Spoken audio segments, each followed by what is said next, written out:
नमस्कार साथियों। तो मैं आज आपको बताने जा रहा हूँ देवप्रयाग के बारे में। देवप्रयाग टिहरी जनपद के अंतर्गत आता है और यहीं पर भागीरथी और अलकनंदा का संगम होता है, जिसके बाद आगे को गंगा के नाम से जानी जाती है। देवप्रयाग में भागीरथी यानी कि सास और अलकनंदा यानी कि बहू, इन दो नदियों का संगम होता है और यह समुद्र तल से 472 मीटर की ऊंचाई पर स्थित है।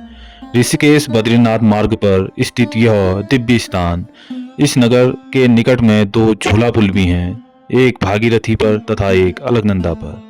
पौराणिक कथा के अनुसार देवप्रयाग में ही भगवान विष्णु ने राजा बलि से 3 पग धरती दान में मांगी थी। यहाँ पर 2 कुंड हैं, जिन्हें ब्रह्म कुंड भागीरथी पर तथा वशिष्ठ कुंड जो कि अलकनंदा नदी पर है स्थित हैं। पंचप्रयाग में इसका धार्मिक महत्व सबसे विशेष माना जाता है अलकनंदा नदी को। यही वह स्थान है जहां पर भगवान राम ने रावण के वध के पश्चात यहाँ की यात्रा की और यहाँ पर रघुनाथ राम मंदिर का निर्माण कराया। वर्तमान में यह मंदिर इस घटना का साक्षी भी है।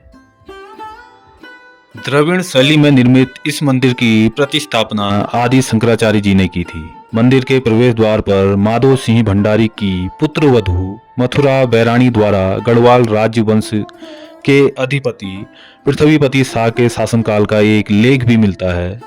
ज्ञात है कि देवप्रयाग को सुदर्शन क्षेत्र भी कहा जाता है।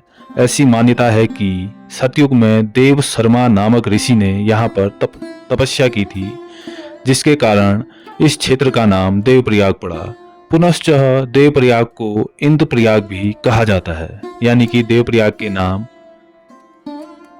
देव शर्मा नामक ऋषि के नाम पर पड़ा तथा इंद्रप्रयाग भी इसे कहा जाता है। और यहीं पे भागीरथी और अलकनंदा का संगम होता है, जिसे हम सास बहू का संगम भी कहते हैं।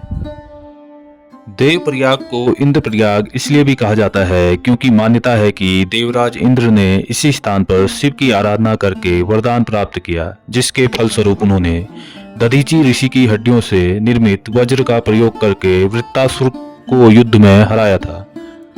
देवप्रयाग के संगम पर पिंडदान का भी विशेष महत्व है। तो दोस्तों, यह था देवप्रयाग का विशेष महत्व, जहाँ पर भागीरथी और अलकनंदा नदियों का संगम होता है तथा उसके बाद भारत की सबसे लंबी नदी गंगा नदी का उद्गम होता है। अगर आपको यह जानकारी पसंद आई हो तो कमेंट करके अपनी राय जरूर दें। साथ ही साथ चैनल में नए जुड़े हैं तो चैनल को सब्सक्राइब भी कीजिए। फिर मिलता हूँ किसी रोचक तथ्य के साथ, तब तक के लिए धन्यवाद। जय देवभूमि, जय उत्तराखंड।